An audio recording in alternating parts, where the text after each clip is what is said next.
Hello students, welcome to Gradify classes. Student, आपके BEd entrance exam की जो dates है फॉर्म फिलअप की वो स्टार्ट हो चुकी है। बट इसको लेके बहुत सारे बच्चों को कंफ्यूजन है कि वो कैसे फॉर्म फिलअप करें और डेट जो फॉर्म फिलअप करने की है वो लास्ट डेट क्या है, उनके ग्रेजुएशन में कितने परसेंटेज होने चाहिए।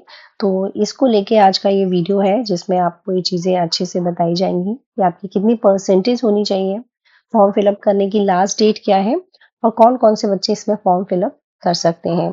तो चलिए हम लोग देख लेते हैं फटाफट से कि इम्पोर्टेंट चीज़ें क्या है इस ब्रोशर में आपके लिए जो आपको जानना ज़रूरी है।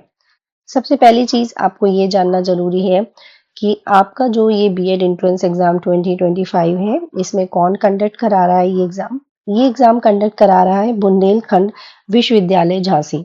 इस बार झांसी यूनिवर्सिटी जो है वो ये एंट्रेंस एग्ज़ाम जो है वो कंडक्ट करा रही है। अब इस ब्रोशर में और भी इम्पोर्टेंट चीज़ें हैं जो आपको जानना चाहिए। सबसे पहली चीज़, आप बीए हो, बीएससी हो या बीकॉम है। बीए, बीएससी, बीकॉम वाले जो स्टूडेंट हैं, उनके एटलीस्ट अपने ग्रेजुएशन में 50% होंगे तभी ये फॉर्म वो फिलअप कर सकते हैं। 50% से नीचे वाले बच्चे हैं, अगर उन्होंने मास्टर्स किया हुआ है तो वो ये फॉर्म फिलअप कर सकते हैं। अदरवाइज ये ग्रेजुएशन में आपके 50% होंगे तभी आप 2 इयर्स का जो बीएड का प्रोग्राम है उसके लिए फॉर्म फिलअप कर सकते हैं। ठीक है? इसके बाद जो बीटेक वाले स्टूडेंट हैं उनके एटलीस्ट 55% होने चाहिए और जो नॉर्मल ग्रेजुएशन है बीए, बीएससी, बीकॉम, अगर वो बच्चे फॉर्म फिलअप कर रहे हैं तो उनके 50% और अगर किसी प्रोफेशनल डिग्री से जैसे आप बीटेक से हैं, आप उसके बाद अपना फॉर्म फिलअप कर रहे हैं तो आपको एटलीस्ट 55% अपने ग्रेजुएशन में होना चाहिए जिसके बाद आप ये फॉर्म फिलअप कर सकते हैं। ठीक है? दृष्टिबाधित या डिसेबल बच्चों की बात करें तो उन्हें 5% की इसमें छूट रहेगी इस फॉर्म को फिलअप करने के लिए। क्लियर है यहाँ तक की बात? अब यहाँ पे आप देख लीजिए जो इम्पोर्टेंट डेट्स हैं उसको जानना आपके लिए जरूरी है। ये जो विज्ञापन की तिथि है ये 6 तारीख को, 6 फरवरी को ऑलरेडी आ गई है। अब आपके इसमें जो फॉर्म फिलअप की जो तिथि है यानी जो फॉर्म भरने की जो डेट्स है वो आपकी 15 फरवरी से स्टार्ट हो चुकी है और लास्ट डेट आपकी 8 मार्च है। लास्ट डेट आपकी क्या है? 8 मार्च है, याद रखिएगा। इसके बाद जब आप फॉर्म फिलअप करेंगे तो आपका इसमें डिले फीस जरूर लगेगा। आपका जो फीस ऑलरेडी 1400 रुपए है उसमें आपके पैसे बढ़ जाएंगे और वो पैसे देके ही आप फॉर्म फिल कर सकते हैं, वो भी आपसे 15 मार्च तक। इसके बाद आप फॉर्म फिलअप नहीं कर सकते। ठीक है? 14 अप्रैल को आपका जो डेट है वो आपके प्रवेश पत्र यानी एडमिट कार्ड्स के आने की डेट है और 20 अप्रैल जो डेट है वो टेंटेटिव डेट है आपकी एग्जाम्स की, कोई श्योर नहीं है, अभी ये टेंटेटिव डेट है। ठीक है? आपके जब एडमिट कार्ड आ जाएंगे तो उसमें आपको क्लियर पता चल जाएगा। और इसके जो एग्जाम के रिजल्ट्स हैं वो आपके 25 मई को बता रहे हैं कि ये भी एक टेंटेटिव डेट है। लेकिन आप ये जान के रखिए कि आपके जो फॉर्म है वो 15 फरवरी से स्टार्ट हो चुके हैं, 8 मार्च लास्ट डेट है। इसके बाद आपको डिले फीस देना पड़ेगा। अब हम फीस देख लेते हैं कि इसमें आपकी फीस क्या क्या है, मेन कि आपको फीस क्या देनी पड़ेगी फॉर्म फिलअप करने के लिए। ठीक है? सबसे पहले आप यहाँ पे देखिएगा, उत्तर प्रदेश के जो जनरल कैटेगरी और अन्य पिछड़ा वर्ग के जो स्टूडेंट होंगे उनकी फीस जो है वो 1400 है और जो उत्तर प्रदेश के ही एससी और एसटी बच्चे होंगे उनके लिए 700 रुपए फीस रखी गई है फॉर्म फिलअप की। ठीक है? और अन्य राज्यों के जो भी बच्चे किसी भी कैटेगरी से आते हो, चाहे वो जनरल हो, ओबीसी हो, एससी एसटी हो, उनको 1400 ही रुपीस देने पड़ेंगे जो उत्तर प्रदेश के जनरल कैटेगरी के बच्चों की है। ठीक है? तो जनरल कैटेगरी के ओबीसी बच्चों की जो फीस है वो 1400 रुपए है, एससी एसटी के बच्चों की फीस 700 रुपए है, इस बात का ध्यान रखिएगा। लेकिन अगर आप 8 मार्च के बाद यानी 9 मार्च से अपना फॉर्म फिलअप करते हैं तो आपकी जो डिले फीस रहने वाली है वो 1400 की जगह आपकी 2000 हो जाएगी और जो एससी एसटी के बच्चे हैं वो यूपी के, उनकी 1000 हो जाएगी 700 की जगह और जो स्टेट के बाहर, यूपी के बाहर के बच्चे हैं उनकी भी फीस 2000 रुपए हो जाएगी।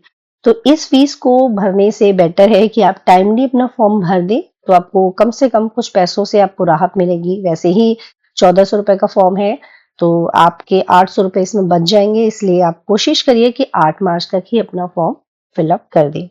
अब परीक्षा का जो पैटर्न है, जो इसका एग्जाम का जो पैटर्न है उसके लिए हम लोग देख लेते हैं। देखिए, जो साइंस के बच्चे हैं वो अपना साइंस वर्ग में ही भरेंगे और जो आर्ट्स के बच्चे हैं वो आर्ट वर्ग में, और जो बच्चे कॉमर्स के हैं वो अपना कॉमर्स में ही भरेंगे। एक चीज कैटेगरी में आप ध्यान रखिएगा, यहाँ पे लिखा हुआ है कि जो जाति प्रमाण पत्र है वो 1 अप्रैल 2022 के बाद का ही होना चाहिए, वही वैलिड होगा। और अगर आपका आय प्रमाण पत्र है वो भी आपका 1 जुलाई 2024 के बाद का होना चाहिए, ये भी आप ध्यान रखिएगा। तो इस चीज का विशेष ध्यान रखिएगा, थोड़ा सा इंपॉर्टेंट है इसलिए मैंने आपको बता दिया। ठीक है, अब इंपॉर्टेंट है आपके एग्जाम्स का पैटर्न, कि एग्जाम का पैटर्न क्या रहने वाला है वो चीज हम देख लेते हैं। 5 दिन पहले आपका प्रवेश पत्र आ जाएगा, ठीक है, एग्जाम से पहले। अब ये देखिए परीक्षा का जो पैटर्न है, प्रारूप जिसे हम कहते हैं, वो क्या है। देखिए 2 प्रश्न पत्र होंगे। सबसे इंपॉर्टेंट कि निगेटिव मार्किंग बहुत बच्चे पूछ रहे थे, तो जी बिल्कुल निगेटिव मार्किंग इसमें है। 1/3 आपकी निगेटिव मार्किंग इसमें रहेगी। 2 पेपर होंगे, पहला पेपर जो होगा वो आपका सामान्य ज्ञान यानी जनरल नॉलेज का होगा, और दूसरा पेपर होगा आपका हिंदी या अंग्रेजी, आपने कोई भी जो आपने लैंग्वेज ऑप्ट की होगी उसके अकॉर्डिंग होगा। आपने अगर हिंदी ली होगी तो आपको हिंदी का पेपर देना होगा, आपने इंग्लिश लिया होगा लैंग्वेज में तो आपको इंग्लिश का पेपर देना होगा। सामान्य ज्ञान यानी जनरल नॉलेज के 50 प्रश्न होंगे, एक प्रश्न 2 अंकों का होगा यानी आपके 100 अंक के होंगे, और आपके लैंग्वेज के भी 50 क्वेश्चन होंगे जो 100 अंक के होंगे।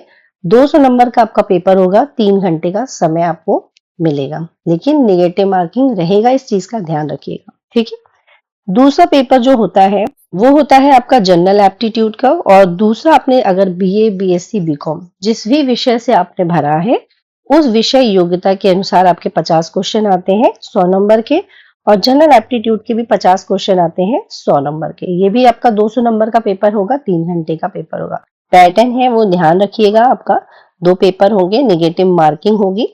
पहले पेपर में आपको जनरल नॉलेज और लैंग्वेज के क्वेश्चन आएंगे 50-50, 100 नंबर के दोनों होंगे, 100 नंबर के यानी 200 नंबर का, 3 घंटे का पेपर।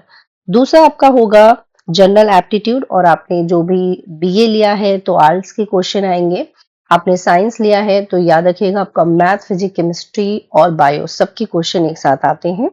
और अगर आपने कॉमर्स लिया है या एग्रीकल्चर लिया है तो आपके उससे रिलेटेड आपके क्वेश्चंस आने वाले हैं। ठीक है, तो ये आपके पैटर्न है, जो पेपर का पैटर्न है वो आपको जरूर ध्यान रखना है। इसके अलावा इसमें कुछ और इम्पोर्टेंट चीजें नहीं हैं जो आपको इतनी बहुत ज्यादा विशेष ध्यान रखनी है। हाँ, ये आप देख सकते हैं, इसमें आपके ब्रोशर में दिया गया है कि ये जो यूनिवर्सिटीज हैं इनके ही आपको अंडर में जो कॉलेजेस हैं वहां पे एडमिशन मिलेंगे, और अगर इन यूनिवर्सिटीज में मिलता है तो आपके कुछ फीस कम हो रहती है, बाकी इनके अंडर में जो कॉलेजेस होते हैं थोड़ा उसमें फीस ज्यादा रहती है। बाकी आप कॉलेजेस देख लीजिएगा, ये आपकी यूनिवर्सिटी हैं जो आपको, जहां पे आपको एडमिशन मिल सकते हैं आफ्टर बीएड में, अच्छे आपकी अगर रैंक आती है तो। नहीं तो आपको इनके जो एफिलिएटेड कॉलेज हैं उनमें आपको एडमिशन मिलता है। तो आप इसके बाद में आप ये देख लेंगे जब आपकी रैंक आती है और जब आपके नंबर आते हैं। तो ये आपके लिए इम्पोर्टेंट चीजें थी जो आपको इस ब्रोशर में समझाना जरूरी था, क्योंकि बहुत से बच्चे कंफ्यूज हो रहे थे पैटर्न को लेके, निगेटिव मार्किंग को लेके, तो ये इसमें कुछ इंपॉर्टेंट चीजें थी। आई होप आपको चीजें क्लियर हो गई होंगी, और अगर फिर भी कोई डाउट है तो आप मुझे कमेंट में पूछ सकते हैं, मैं आपको रिप्लाई कर दूंगी।